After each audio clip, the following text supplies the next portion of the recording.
चला next topic सुरू करू आपण. Banking of road. Theory complete केली तुम्ही सर्वांनी, नोटबुक लिहिली आहे. कोणाची बाकी नोटबुक? कालपर्यंत शिकवलं आहे पण नोटबुक बाकी असं किती लोक आहेत? हां, तुम्ही ॲबसेंट, जे ॲबसेंट असेल त्यांनी ठीक आहे, पण काल होते पण नोटबुक बाकी असं कोण कोण आहे? Very good. अजून सर्वांची नोटबुक कंप्लीट आहे?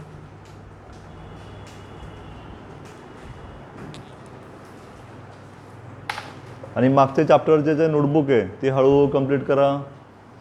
मागचे जे 2 चॅप्टर झाले आहेत त्यांचे व्हिडिओ बघा. व्हिडिओ पाहिलं की लगेच थेरी लिहा, व्हिडिओ बघा लगेच थेरी लिहा.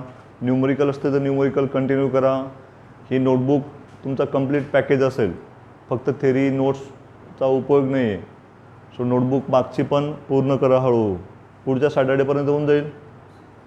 नेक्स्ट सॅटर्डेला सर्व दोन्ही चॅप्टर्स मागचे आणि हे चॅप्टर हे सर्व नोटबुक कंप्लीट, म्हणजे फिजिक्सचं बॅकलॉग काहीच नाही पुढच्या सॅटर्डेपर्यंत. ठीक आहे.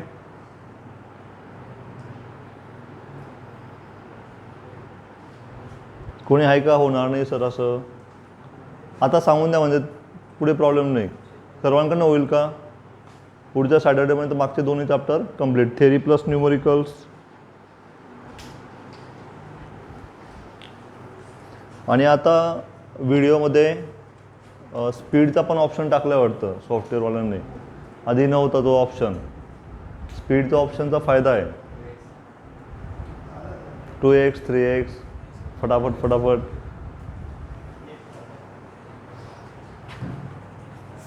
चला पुढची डेफिनेशन लिहून घ्या.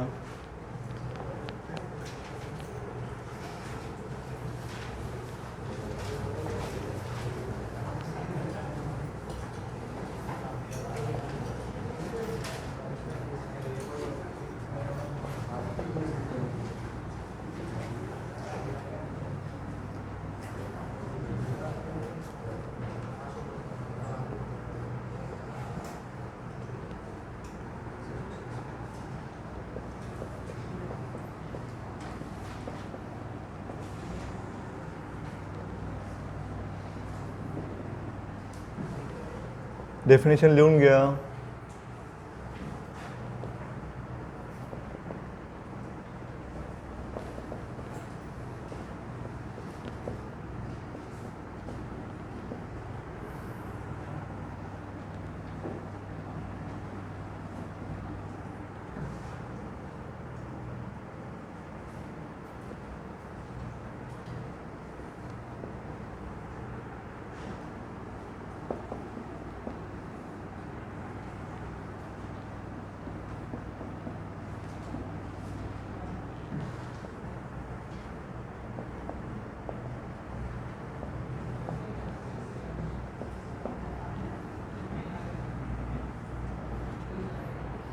आणि क्लास लावताना तुमच्या घरच्यांनी जी फी भरतात त्यावेळेस त्यांच्या डोक्यात काय अपेक्षा असते की आपला मुलगा मुलगी क्लास लावून खूप अभ्यास करेल, हुशार होऊन जाईल, अभ्यास करायला लागेल, काहीतरी एका व्यवस्थित त्याच्यावर येईल. आणि ते जर तुम्ही करत नसणार म्हणजे शिव्या मलाच भेटणार आहे, कारण त्यांनी फीज मला दिलेली आहे. सर काही शिकवत नसतील, सरांचं समजत नसेल.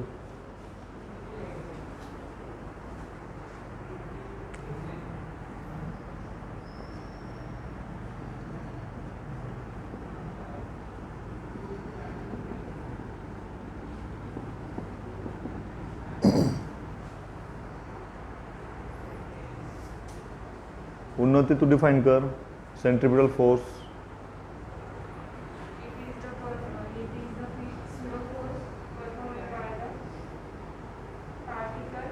Centripetal force.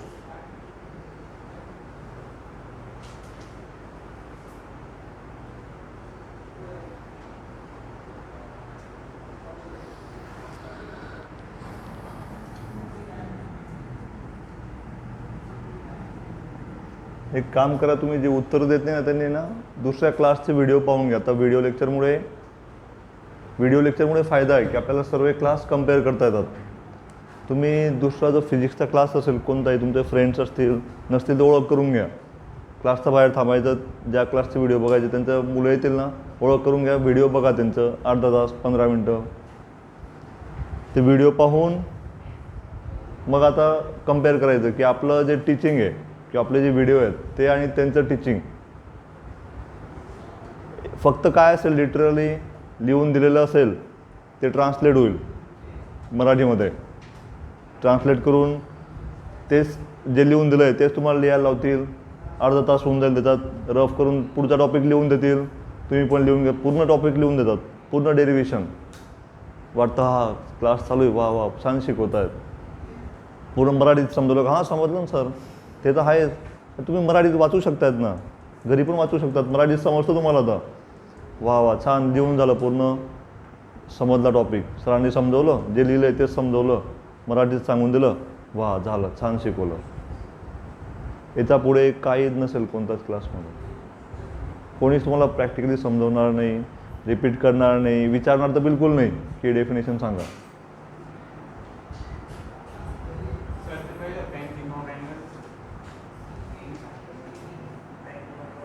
Banking of road. हां, माझ्या डोक्यात यांनी डेफिनेशन नाही सांगितलं ना, माझं डोकं फिरून जातं आहे. आता उद्या डेफिनेशन मला पाहिजे किंवा मंडेला, ठीक आहे.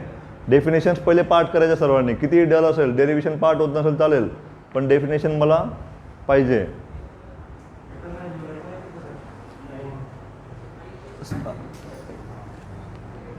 पेपरमध्ये 7 थेरी क्वेश्चन आणि 3 न्यूमरिकल्स.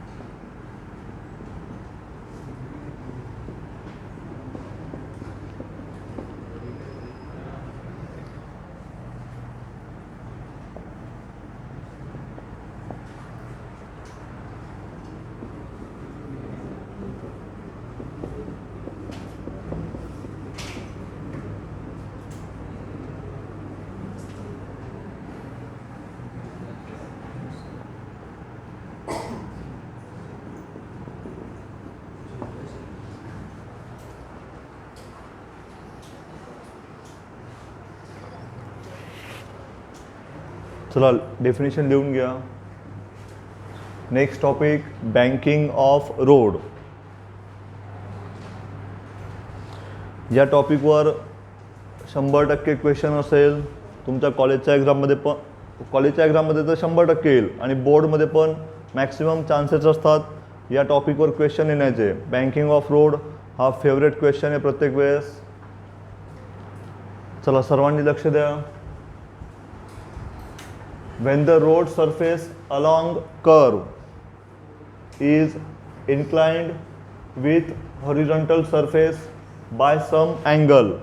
समजा हा रोड सरफेस, सर्वांनी लक्ष द्या, बाकी असेल तर नंतर लिहा.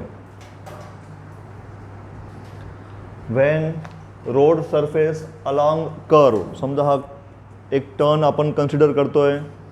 जो रोडचा सरफेस असेल along the curve, when road surface along curve is inclined by some angle with the horizontal.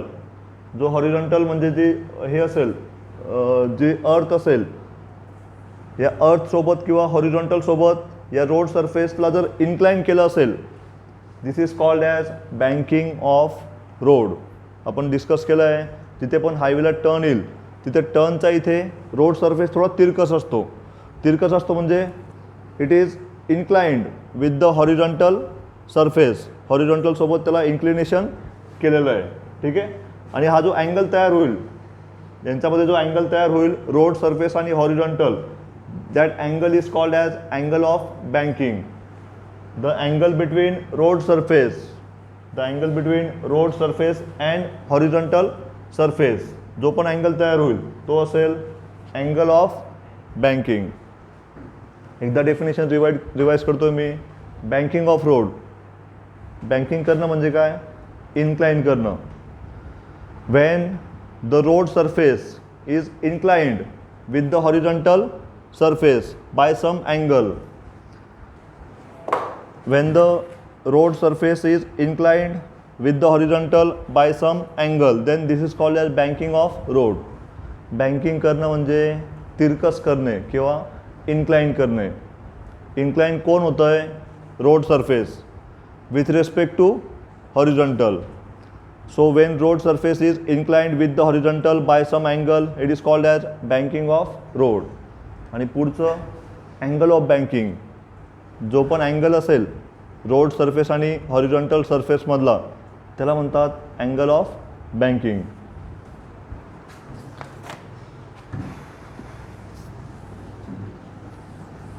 चला, गर्ल्समध्ये बँकिंग ऑफ रोड कोण डिफाईन करतं आहे?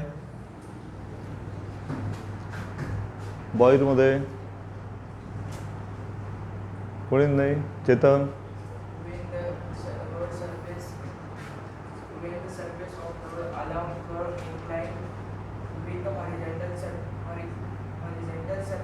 By some angle is called banking of road. Simple. Angle of banking. The angle between road surface and horizontal surface It's called as angle of banking. पुढे समजतं ना चांगलं? पुढेच बसत झालं. नाव यांचं आपल्याला डेरिव्हेशन फाइंड करायचं आहे. अँगल ऑफ बँकिंग म्हणजे एखादा टर्न असेल तिथे रोड सरफेस किती अँगलने इन्क्लाइन करायला हवा, तो थीटा आपल्याला आता फाइंड करायचा आहे. परत अलॉंग द कर्व व्हेकल नेताना त्याचा स्पीड किती पाहिजे त्याचं पण इक्वेशन आपल्याला फाइंड करायचं आहे. मिनिमम आणि मॅक्सिमम स्पीड.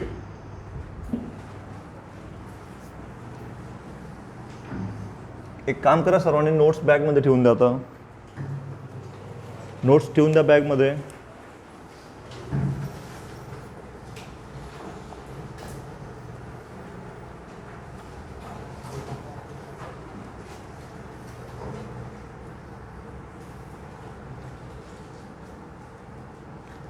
क्वेश्चन नंबर 15साठी आणि क्वेश्चन नंबर 16साठी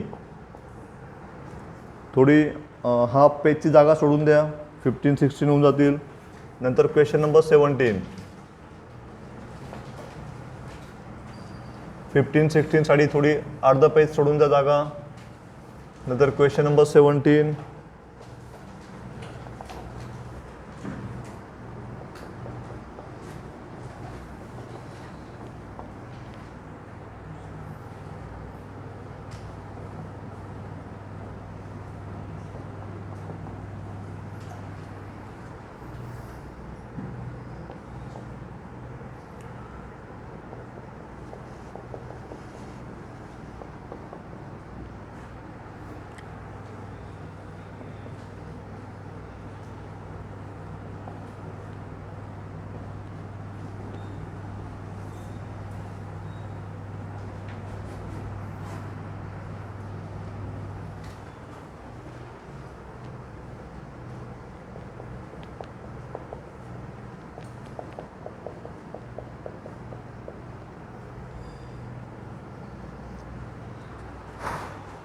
डायग्राम ड्रॉ करून घ्या.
चला फटाफट ड्रॉ करा, स्पीड वाढवा.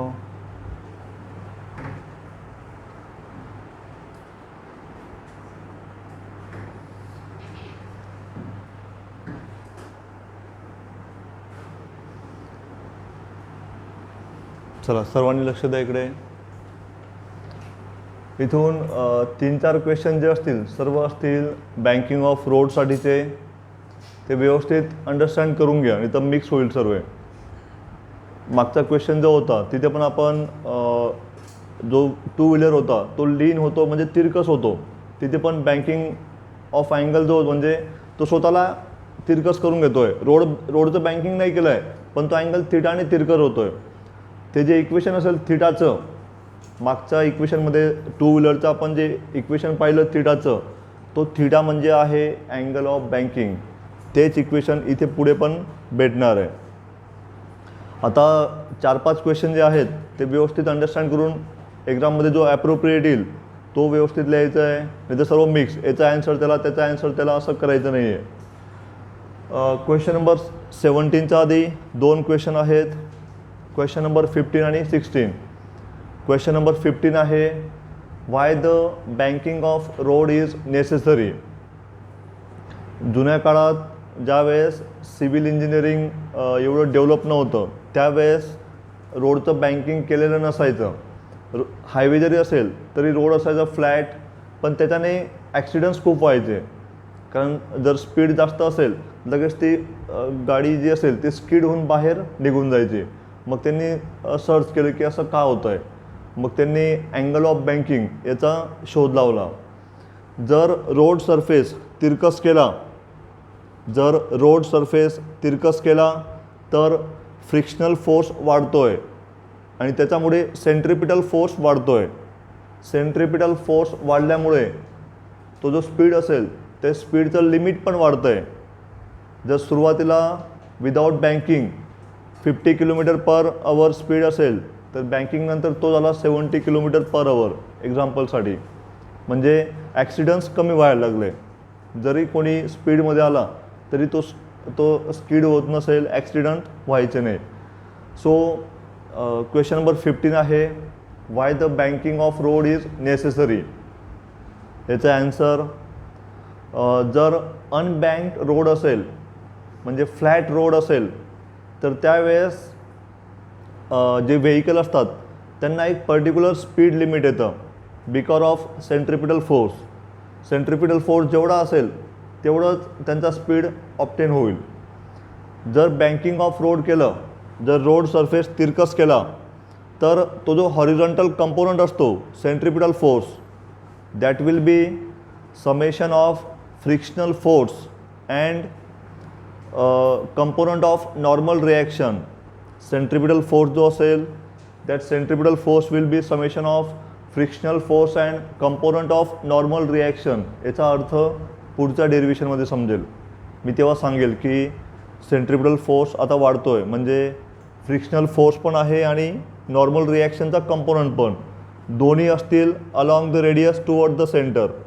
दोघांचं ॲडिशन होईल म्हणून सेंट्रिपिटल फोर्स वाढेल आणि सेंट्रिपिटल फोर्स वाढला म्हणजे स्पीडचं लिमिट पण वाढून जातं. So this is the reason for banking of road. आणि 2 व्हीलरसाठी पण गरज आहे का? यस. 4 व्हीलरला पण बँकिंग ऑफ रोडची गरज आहे आणि 2 व्हीलरला पण गरज आहे कारण स्पीड लिमिट दोघांचं वाढणार आहे. आता अजून एक पॉईंट सांगून ठेवतो. जर रोडचं बँकिंग केलं असेल ठीक आहे, त्याला स्पीड लिमिट दिलेलं आहे 70 km/h. ओके. जर आपण सायकल जरी नेली तरी स्पीडचं लिमिट असेल 70. 2 व्हीलर जरी नेलं तरी स्पीडचं लिमिट असेल 70 आणि मोठी ट्रक जरी नेली तरी स्पीडचं लिमिट असेल 70. ते लिमिट मासवर डिपेंड नाही आहे. हे आपल्याला प्रूफ करायचं आहे. आपण जे इक्वेशन डिराईव्ह करू वेलॉसिटीचं त्या इक्वेशनमध्ये मास नसेल म्हणजे 100 किलोचा जरी ऑब्जेक्ट गेला तरी ते स्पीड लिमिट, 1000 किलोचा जरी ऑब्जेक्ट गेला तिथून तरी लिमिट तेच राहील. ते आपल्याला प्रूफ करायचं आहे पुढे. Now question number 17 derive expression for angle of banking. Angle of banking म्हणजे थिटा आपल्याला फाइंड करायचा आहे. when vehicle moves along curved bank road.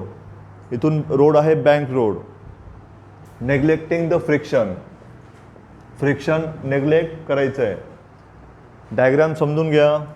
डायग्राममध्ये हा हॉरिझॉन्टल सरफेस आणि हा road surface. Road surface is inclined with horizontal surface by some angle. हा theta म्हणजे असेल angle of banking. Angle between road surface and horizontal surface. Now road सरफेसवर एक vehicle इथे दाखवली आहे. या व्हेइकलवर कोणते कोणते फोर्स ॲक्ट होत आहेत ते आपल्याला स्टडी करायचं आहे. हे फोर्स लक्षात राहिले म्हणजे डेरिव्हेशन आलेलं आहे. हे फोर्स जर चुकले डेरिव्हेशन चुकणार आहे. आपण प्रत्येक वेळेस तेच करतोय ना. फोर्स जे असतात ते जर व्यवस्थित तुम्ही लिहिले तर 100% डेरिव्हेशन बरोबर येईल. आता व्हेइकलवर कोणते कोणते फोर्स ॲक्ट होतात आणि ते लिहिताना जे फ्रिक्शन असेल त्याला निग्लेक्ट करायचं आहे. म्हणजे फ्रिक्शनल फोर्स तो घ्यायचा आहे 0. डायग्रॅममध्ये फ्रिक्शनल फोर्स दाखवलेला नाही आहे. पहिला फोर्स ॲक्ट होईल व्हेइकलचं वेट ते असेल व्हर्टिकली डाऊनवर्ड. ते वेट आहे mg. आणि सेकंड फोर्स असेल नॉर्मल रिॲक्शन. हा नॉर्मल रिॲक्शन व्हेइकलला परपेंडिक्युलर असतो. तो ऑब्जेक्टला परपेंडिक्युलर. सो या व्हेइकलला परपेंडिक्युलर जर ही नॉर्मल रिॲक्शन असेल तर वर्टिकलसोबत नॉर्मल रिॲक्शन म्हणजे परपेंडिक्युलरचा अँगल असेल थीटा. हा जर अँगल 30 डिग्री असेल, हा वर्टिकलसोबत नॉर्मल रिॲक्शनचा अँगल पण असेल 30 डिग्री. जर आपण समजा हा इन्क्लिनेशन अजून वाढलं, इन्क्लिनेशन जर वाढलं तर याला परपेंडिक्युलर म्हणजे नॉर्मल रिॲक्शन तो पण अजून वाढेल. म्हणजे हा जो अँगल आहे तो अँगल ह्या अँगलवर डिपेंड आहे. हा जर 30 असेल आपण 30, हा 40 असेल हा पण 40 असेल. कारण हा जो नॉर्मल रिॲक्शन आहे या रोड सरफेसला परपेंडिक्युलर आहे आणि हा वर्टिकल जो आहे तो हॉरिझॉन्टल सरफेसला परपेंडिक्युलर आहे. म्हणून हे दोन्ही अँगल सेम असतील. नाऊ हा नॉर्मल रिॲक्शन म्हणजे फोर्स त्याचं जर रिझॉल्युशन केलं तर वर्टिकल कंपोनंट राहील n cos थीटा आणि हॉरिझॉन्टल कंपोनंट असेल n sin theta. Centripetal force कोण प्रोव्हाइड करतं इथे? हे झाले फोर्सेस. सेंट्रिपिटल फोर्स कोण देतं आहे? n sin theta. Very good. So n sin theta is equal to mv square upon r. Equation 1. Total upward force n cos theta is equal to total downward force mg. Equation 2. Then divide equation 1 by 2. Theta जेव्हा find करायचा असेल त्यावेळेस equation 1ला 2ने divide केलं. मागच्या वेळेस पण तेच केलं आपण. Divide equation 1 by 2. n cancel होईल. Sine theta upon cos theta. Tan of theta. Mass cancel होईल. v स्क्वेअर अपॉन r आणि हा g अपॉन 1 आहे बाय डिफॉल्ट. 1 वरती जाईल 1 upon g. So it will B v square upon r g. So theta will B tan inverse of v square upon r g. It is angle of banking. ठीक आहे. मागचं पण तेच होतं. तो 2 व्हीलर रायडर काय करतो? स्वतःला तिरकस करून घेतो. जर फ्लॅट रोड असेल तर स्वतःला त्याने तिरकस करून घेतलं ते फ्रिक्शनल फोर्स वाढवण्यासाठी. इथे सिव्हिल इंजिनियर्सने काय केलं की तुला तिरकस व्हायची गरज नाही आहे, आम्ही रोडच तिरकस करून टाकतो. तुझं जर नॉर्मल चालत राहा, फ्रिक्शन वाढेल आणि स्किडिंग पण होणार नाही. So it is the equation for angle of banking. Diagram जर लक्षात असेल तर हे डेरिव्हेशन आपोआप होणार आहे. नेक्स्ट टॉपिक घेऊ आपण. Expression for minimum and maximum speed.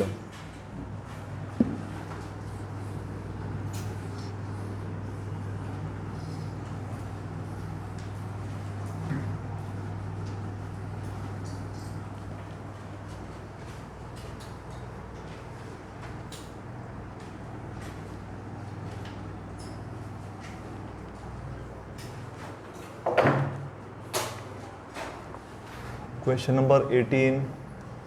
आता लिहू नका, जे डायग्रॅम असतील डायग्रॅम सेम असतील, घरी जाऊन तुम्ही पूर्ण कंप्लीट करा.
चला नेक्स्ट क्वेश्चन नंबर 18.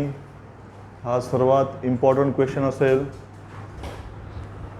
हा मोस्ट इम्पॉर्टंट क्वेश्चन बाजूला तुम्ही घरी जाऊन लिहून घ्या. मोस्ट IMP हे एक्सप्रेशन कॉलेजच्या एक्झाममध्ये तर 100% येईल. 90% पण नाही, 100% डेरिव्हेशन कॉलेजला येणारच आहे. Next, derive expression for minimum and maximum speed of vehicle along bank road. Bank रोडचा अलॉंग मिनिमम आणि मॅक्सिमम स्पीड किती पाहिजे. आता मिनिमम स्पीड पण फाईंड करायचं आणि मॅक्सिमम स्पीड पण. मिनिमम स्पीड का फाईंड करतो आपण, जर हा तिरकस असेल सरफेस तर स्किडिंगचे पण, म्हणजे स्पीड जर कमी असेल तर स्किडिंगचे पण चान्सेस आहे. जसं वेल ऑफ डेथमध्ये, जर समजा वेल ऑफ डेथ इथे जर व्हेकल इथून पास होते तर खाली पडण्याचे चान्सेस आहे मिनिमम स्पीड नसेल तर. तसंच बँकिंग जरी केलं असेल, हा तिरकस रोड असेल तर इथे मिनिमम स्पीड पण फाईंड करावं लागेल, कारण खाली पडण्याचे चान्सेस किंवा स्किडिंगचे चान्सेस आहेत स्पीड कमी असेल तर. दोन लिमिट फाईंड करू आपण, minimum speed and maximum speed. हे दोन आपल्याला फाईंड करायचे आहेत. हे जे डेरिव्हेशन असेल, डेरिव्हेशनचे दोन पार्ट असतील. पहिल्या पार्टमध्ये we will find minimum speed, second पार्टमध्ये आपण मॅक्सिमम स्पीड फाइंड करू. मिनिमम स्पीड आणि मॅक्सिमम स्पीड याला स्पीड लिमिट म्हणता येईल का. मिनिमम स्पीड आणि मॅक्सिमम स्पीड याला स्पीड लिमिट म्हणता येईल. स्पीडचे लिमिट की कमीत कमी एवढा स्पीड पाहिजे आणि जास्तीत जास्त एवढा पाहिजे. सो हे स्पीड लिमिट आपल्याला फाइंड करायचे आहे. पहिल्या स्टेपमध्ये आपण मिनिमम स्पीड फाइंड करू. मिनिमम स्पीड फाइंड करताना डायग्राममध्ये road surface, horizontal surface, angle of banking theta, vehicle pass होते. आता व्हेकलवर कोणते कोणते फोर्स ॲक्ट होतात. पहिला फोर्स असेल त्याचं वेट mg, सेकंड फोर्स असेल नॉर्मल रिॲक्शन, तो व्हेकलला परपेंडिक्युलर, नॉर्मल रिॲक्शनला रिझॉल्व केलं. वर्टिकल असेल n cos थीटा, हॉरिझॉन्टल असेल n sin थीटा. हे माहिती आहे, आता मागच्या टॉपिकमध्ये होतं आहे. आता एक फोर्स ॲड झाला आहे, तो आहे फ्रिक्शनल फोर्स. मागच्या डेरिव्हेशनमध्ये फ्रिक्शन आपण नेग्लेक्ट केलं होतं, पण आता फ्रिक्शन आहे. इथे आता एक थोडंसं क्वेश्चन मार्क येईल. इथे आपण हा सर्क्युलर ट्रॅक असा आहे, हा सर्क्युलर ट्रॅक रेडियस या साईडला असेल, सेंटर या साईडला आहे. ठीक आहे. मिनिमम स्पीड फाइंड करताना हा फ्रिक्शनल फोर्स आउटवर्ड डायरेक्शनला दाखवला आहे, आणि जेव्हा मॅक्सिमम स्पीड फाइंड करू त्यावेळेस हा फ्रिक्शनल फोर्स डाऊनवर्ड डायरेक्शनला असेल. हा चेंज जो चेंज असेल त्याच्यामुळे क्वेश्चन मार्क होतो की असं का, की फ्रिक्शनल फोर्स मिनिमम स्पीडच्या वेळेस तो आउटवर्ड आहे आणि मॅक्सिमम स्पीड फाइंड करू त्याला आपण इकडे घेऊ तेव्हा तो असेल डाऊनवर्ड डायरेक्शनला. जर मिनिमम स्पीड फाइंड करतोय म्हणजे आपला स्पीड कमी आहे, जर मिनिमम स्पीड असेल तर सेंट्रिपिटल फोर्सची गरज नाही आहे, म्हणून frictional force by default outward डायरेक्शनला ॲक्ट होईल. पण पुढच्या टॉपिकमध्ये ज्यावेळेस मॅक्सिमम स्पीड असेल, स्पीड जर वाढला तर सेंट्रिपिटल फोर्सची रिक्वायरमेंट असते, सेंट्रिपिटल फोर्स जास्त लागेल, त्यावेळेस हा frictional force centripetal force provide करेल, तो डाऊनवर्ड ॲक्ट होईल. सो पहिली step to find minimum. Now when velocity of vehicle is less than under root mu rg, or जर rg tan of theta, जर व्हेकलचा speed under root rg tan of theta पेक्षा कमी असेल तर व्हेकलवर हे फोर्सेस ॲक्ट होतील. हे इक्वेशन कुठून आलं आहे? आपण टॅन ऑफ थिटाचं इक्वेशन फाइंड केलं आहे का? टॅन ऑफ थिटा इज मागच्या टॉपिकमध्ये v² upon R G. R G इकडे आला, R G tan of theta it will be v². Therefore v will be under root R G tan of theta. हा आहे optimum speed. याचं आपण equation बघू. Angle of banking find करताना हा जो वेलॉसिटी असेल ती असते ऑप्टिमम वेलॉसिटी. जर ऑप्टिमम वेलॉसिटीपेक्षा कमी स्पीड असेल, व्हेकल पास नेताना ऑप्टिमल वेलॉसिटीपेक्षा कमी स्पीड असेल, आर जी टॅन थिटा म्हणजे ऑप्टिमम वेलॉसिटी, जर कमी स्पीड असेल then these are the forces acting on the body, त्यावेळेस फ्रिक्शन असेल अपवर्ड. आयुष लक्ष दे इकडे, फ्रिक्शन असेल अपवर्ड डायरेक्शनला. आता ह्या केसमध्ये सेंट्रिपिटल फोर्स कोण प्रोव्हाइड करेल? हा फ्रिक्शनल फोर्स. फ्रिक्शनल फोर्सचा हॉरिझॉन्टल सोबत अँगल असेल थीटा, कारण बघा ही जी लाईन असेल हिचा हॉरिझॉन्टल सोबत अँगल आहे थीटा, आणि फ्रिक्शन आहे अलॉंग द रोड म्हणून हॉरिझॉन्टल सोबत अँगल असेल थीटा. फ्रिक्शनल फोर्सचं रिझोल्युशन केलं, हॉरिझॉन्टल कंपोनंट असेल एफ कॉस थीटा, व्हर्टिकल असेल एफ साइन थीटा. डायग्रॅममध्ये कोणता फोर्स सेंट्रिपिटल फोर्स प्रोव्हाइड करेल? कोण सांगतंय?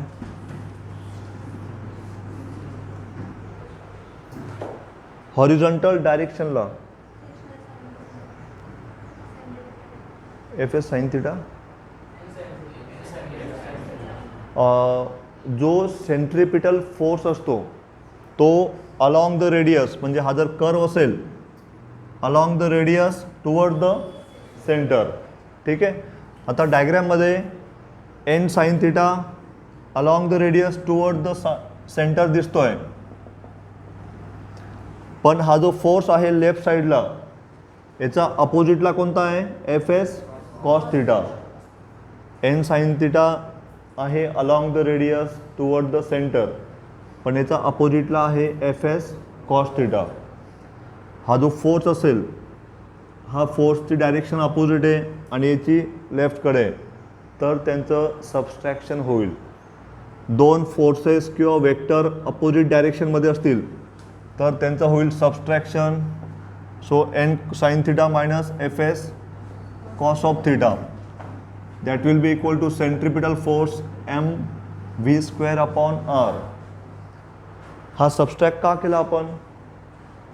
समजा एक फोर्स मी लावतोय, एक ऑब्जेक्ट घेतला आपण, इथे बॉक्स घेतला, ठीक आहे. मी एन साइन थिटा म्हणजे 20 न्यूटन लावतोय, ठीक आहे. आणि त्याच वेळेस हा एफ एस कॉस थिटा अपोजिटला ॲक्ट होतोय, तिकडनं पण कोणतरी फोर्स लावतोय, हा पण फोर्स आहे. तिकडनं जर 10 न्यूटन लावला तर टोटल फोर्स किती होईल? मी इकडनं एन साइन थिटा समजा 25 लावतोय आणि त्या साईडने अपोजिटला जर F S cos theta 10 Newton लागतोय, 25 मायनस 10 फक्त 15 न्यूटन लागेल. तो जो पुढे जाईल बॉक्स, ॲक्च्युअलमध्ये फोर्स फक्त असेल 15 न्यूटन. जर एक बॉक्स ठेवला, मी एकच फोर्स लावला एन साइन थिटा, तर तो पुढे जाईल, ठीक आहे. आणि जर सेकंड केसमध्ये मी इकडनं पण फोर्स लावला, तिकडनं पण फोर्स लावला, तर अपोजिट होईल ना, तो त्यांचं सबस्ट्रॅक्शन होईल. टोटल फोर्स काय होईल? N sine theta minus F S cos theta. That total force will be along the radius toward the centre, म्हणजे तो असेल centripetal force. Term this equation first. Now vertical डायरेक्शनला, वर्टिकलमध्ये एन कॉस थिटा पण आहे आणि एफ एस साइन थिटा, दोन्ही vectors एका डायरेक्शनला, म्हणून त्यांचं होईल ॲडिशन. दोन फोर्स एका डायरेक्शनला असतील तर वाढेल फोर्स, ॲडिशन होईल. सो हे दोन्ही एका डायरेक्शनला, त्यांचं होईल addition. N cos of theta plus F S sine of theta. It is the total upward force. That total upward force will be equal to total downward force. Total downward force आहे mg. Term this equation number second. एकदा repeat करतोय. Centripetal force म्हणजे total horizontal force, हे लक्षात ठेवायचं, simple. Centripetal force म्हणजे total horizontal force, तो येईल N sine theta minus F S cos theta. Second point, total upward force equal to total downward force. Downward force आहे mg. आता total upward N cos theta पण upward आहे, F S sine theta पण upward, त्यांचं होईल addition. So हा total upward equal to total downward, ठीक आहे. नाव जर त्यांना सिम्प्लिफाय केलं आपण किंवा सॉल्व केलं, solving equation 1 and 2, then we will get minimum velocity equal to under root rg into bracket tan of theta minus mu s upon 1 plus mu s tan of theta. हे दोन्ही equation solve केल्यानंतर minimum velocity आपल्याला मिळेल under root R G. R म्हणजे radius, हा जो circular track असेल त्याचा radius. Tan of theta, theta is angle of banking. Mu S coefficient of friction, 1 plus mu S tan theta. तुम्ही म्हणणार सर आपण सॉल्व तर केलं नाही यांना, इक्वेशन 1 2 मल्टिप्लाय केलं नाही, डिवाइड केलं नाही, ॲडिशन केलं नाही. हे इक्वेशन 1 and 2 हे सॉल्व करून जर हे इक्वेशन ऑप्टेन करायचं असेल तर पूर्ण एक पेजचं सिम्प्लिफिकेशन असतं त्याचं. ते जुन्या सिलेबसमध्ये होतं. तुमच्या सिलेबसमध्ये ज्यांनी पण सिलेबस बनवला आहे त्यांनी हे सिम्प्लिफिकेशन काढून टाकलं आहे, सिम्पल ठेवलं आहे. फक्त इक्वेशन लक्षात ठेवा. डायग्रॅमवरून हे दोन्ही इक्वेशन लिहायचे आणि थर्ड इक्वेशन लक्षात ठेवायचं. सिलेबसमध्ये नाही, बोर्डला फक्त एवढंच लिहायचं आहे. डेरिव्हेशन जे आहे ते जुन्या सिलेबसमध्ये होतं, पण त्या खूप एक पेजेसच्या स्टेप्स होत्या. पूर्ण बोर्ड भरला असता तरी अपूर्ण होतं. पण त्यांनी आता नवीन सिलेबसमध्ये सर्व रिमूव्ह केलं आहे 2 वर्षापासून. ठीक आहे. डायरेक्टली मिनिमम वेलॉसिटीचं इक्वेशन लक्षात ठेवायचं आहे. नाऊ सेकंड स्टेप हा जे पूर्ण करून घेऊ आपण. To find maximum speed.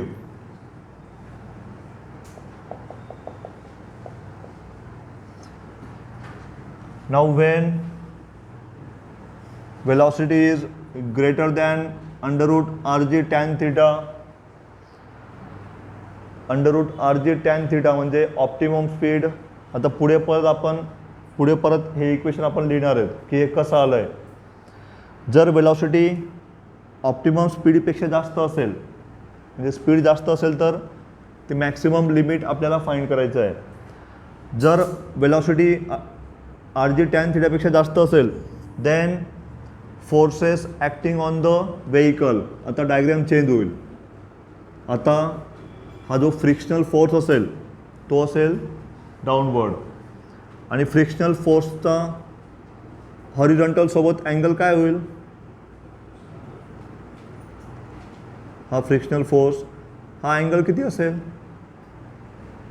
हा जर थीटा असेल हा पण थीटा. अल्टरनेट अँगल रोड सरफेसचा हॉरिझॉन्टल सोबत अँगल तो असेल थीटा. मग हा फोर्स कोणता येईल इथे F S cos of theta आणि हा एक येईल डाऊनवर्ड. एफ एस इथे लिहितो. डाऊनवर्ड येईल F S sine of theta. Horizontal forces कोणते कोणते तिथे एन साइन थीटा पण हॉरिझॉन्टल आहे. एफ एस कॉस थीटा पण हॉरिझॉन्टल. दोघांची डायरेक्शन सेम म्हणून त्यांचं होईल ॲडिशन. अजून कोणता हॉरिझॉन्टल आहे का नाही. So N sine theta plus F S cos theta that will provide centripetal force. Now vertical. Vertical कोणता आहे एन कॉस थीटा वर्टिकल आहे. एम जी पण वर्टिकल आणि एफ एस साइन थीटा पण vertical. Now total upward force कोणता आहे एकच दिसतोय N cos theta that will be equal to total downward force कोणता आहे F S sine theta plus M G. F S sine theta plus M G. Total downward force F S sine theta आणि M G direction same म्हणून त्यांचं addition. आणि total upward आहे फक्त N cos theta. Equations डायग्रॅमवरून लिहायचे व्यवस्थित. नाव जर 1 आणि 2 सॉल्व केले जर यांना सॉल्व केलं then V max will be under root R G tan theta plus mu S 1 minus mu S tan theta. मिनिममला मायनस होतं इथे प्लस होतं. मॅक्सिममला प्लस असेल मायनस असेल. मिनिममला इथे मायनस मॅक्सिममला इथे प्लस. हे लक्षात ठेवायचं. हे सॉल्व करायची गरज नाही आहे. सिलेबस म्हणजे नोट्समध्ये जसं आहे तसंच एक्झाममध्ये लिहायचं आहे. 2 पॉईंट बाकी आहे. अजून 5 मिनटं वेळ घेऊ आपण पण हा टॉपिक संपवून टाकू. सर्वांनी लक्ष द्या. If theta is greater than or equal to 45 degree. सर्वांनी लक्ष द्या. जर थीटा 45 डिग्रीपेक्षा ग्रेटर असेल किंवा इक्वल असेल म्हणजे रोडचा सरफेस जर 45 डिग्री असेल तर त्या केसमध्ये टॅन ऑफ 45 किती असतो tan of 45 1. Then tan of theta will be equal to 1. थीटा जर 45 असेल तर टॅन ऑफ थीटा असेल 1. टॅन थीटा जर 1 पुट केला इथे देन 1 मायनस 1 0 होईल. आणि जी वेलॉसिटी असेल V max will be equal to infinite. Anything upon 0 will be infinite. त्या केसमध्ये मॅक्सिमम स्पीड असेल इन्फानाइट म्हणजे स्पीड लिमिटच नसेल. जर सिव्हिल इंजिनियर्सने हा रोडचा सरफेस हॉरिझॉन्टलसोबत 45 डिग्री किंवा जास्त ठेवला तर मॅक्सिमम स्पीड इन्फिनाईट, म्हणजे कितीही स्पीडने गेला हाय स्पीडने तरी तो खाली पडणार नाही. पण कंडिशन काय आहे, 45 डिग्री पाहिजे. म्हणजे जवळपास हा जर 90 असेल हॉरिझॉन्टल आणि व्हर्टिकल 90 डिग्री, किंवा हा जर समजा व्हर्टिकल हॉरिझॉन्टल 90 असेल तर रोड डायरेक्टली असा असेल, म्हणजे हा कर्व असेल एवढा. कधी पाहिला आहे का आपण? नाही.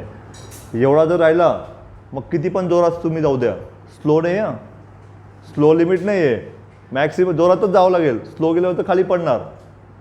सो त्यावेळेस मॅक्सिमम स्पीड असेल इन्फिनाईट, किती पण जोरात जाऊ द्या फरक पडणार नाही आहे. हां,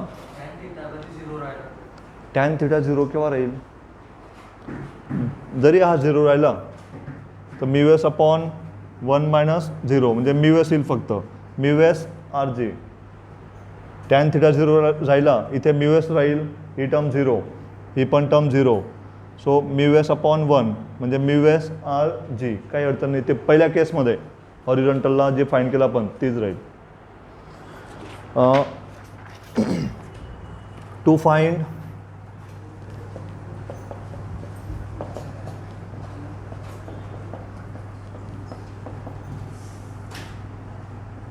टॉपिक पूर्ण करून घेऊ आपण. To find most safe speed. आता हा लक्षात ठेवा, कधीही गाडी चालवताना आपण जर सेफ स्पीडला चालवायची असेल तर हे इक्वेशन वापरून आधी कॅल्क्युलेशन करायचं, मग तिथून पास व्हायचं. To find the most safe speed if frictional force is equal to 0. जर फ्रिक्शनल फोर्स 0 असेल देन कोएफिशिएंट ऑफ फ्रिक्शन काय असेल? 0. फ्रिक्शनल फोर्स 0 तर कोएफिशिएंट ऑफ फ्रिक्शन पण 0. हा म्यू एस इक्वल टू 0 इथे जर पुट केला तर वेलॉसिटी काय होईल? Under root R G. Mu S 0 असेल, ही टर्म 0, इथे राहिला टॅन ऑफ थिटा अपॉन 1, ही टर्म 0, 1 मायनस 0 म्हणजे 1, इथे राहिला फक्त टॅन ऑफ थिटा.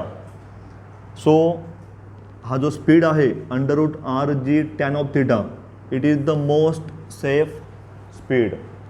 आपण कंडिशन घेतली ना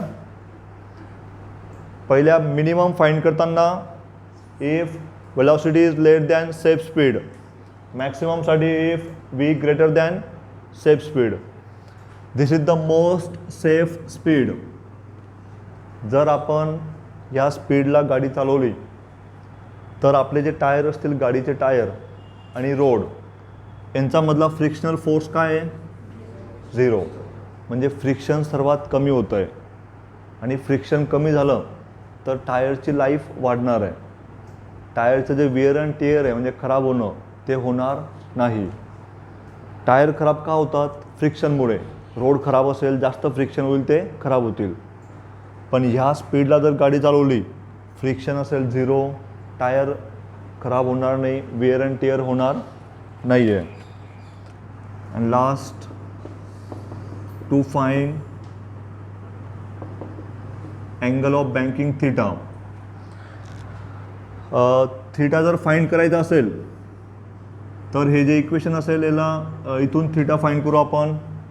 स्क्वेअरिंग जर केले आपण दोन्हीकडे, V square will be R G tan of theta. So tan of theta will be V square upon R जी.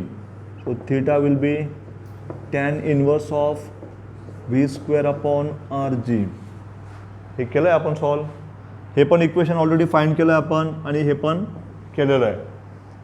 म्हणजे हे डेरिव्हेशन करून पण आधी जे सेफ स्पीड असेल किंवा फ्रिक्शन नेग्लेक्ट केला होता आपण तेव्हा वेलॉसिटी एवढी भेटली होती, आणि हा थिटा पण आपल्याला ऑलरेडी मागच्या डेरिव्हेशनमध्ये भेटला होता. समजला का टॉपिक? समजला असेल तर थोडा इंटरेस्ट येईल वाचायला, अजून डोक्यात घुसेल आणि ते लवकर लक्षात पण राहील. समजलं नाही तर डोक्यात घुसणार नाही आहे. रिवाइज करू का? रिपीट करू एकदा. एकदा शॉर्टमध्ये रिवाईज करतो मी. पहिली case, to find minimum speed. Minimum speed find करताना when velocity of vehicle less than safe speed किंवा ऑप्टिमम स्पीड पण म्हणतात त्याला, तर त्या केसमध्ये फ्रिक्शनल फोर्स असेल अपवर्ड डायरेक्शनला. या फोर्सचा हॉरिझॉन्टल सोबत अँगल थिटा हा असेल एफ एस कॉस थिटा, थिटाची लगतची बाजू, आणि अनदर असेल F S sine of theta. त्या केसमध्ये टोटल हॉरिझॉन्टल फोर्स काय असेल, N sine theta minus F S cos theta. That will provide centripetal force. Total upward किती असेल, N cos theta plus F S sine theta equal to total downward म्हणजे M G. दोघांना solve केलं तर आपल्याला V minimum मिळेल.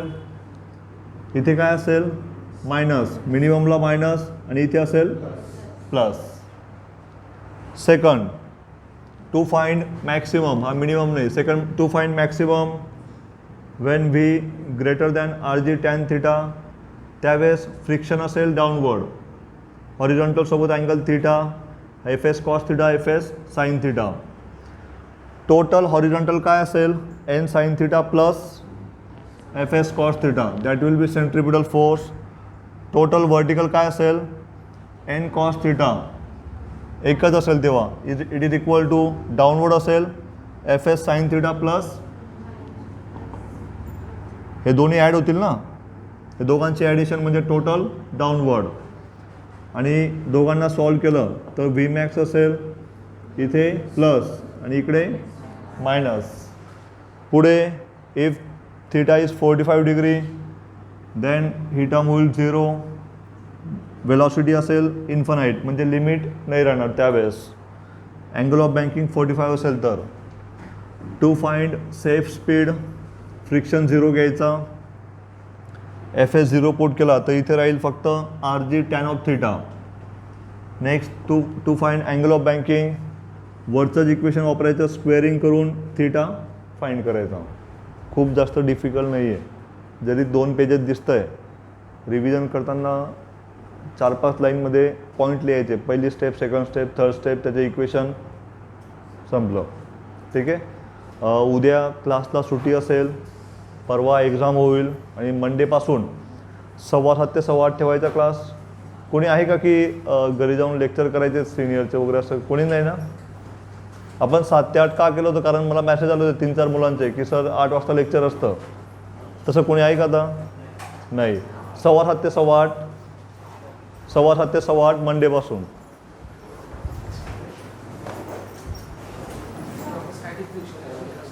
काय म्हणतोय,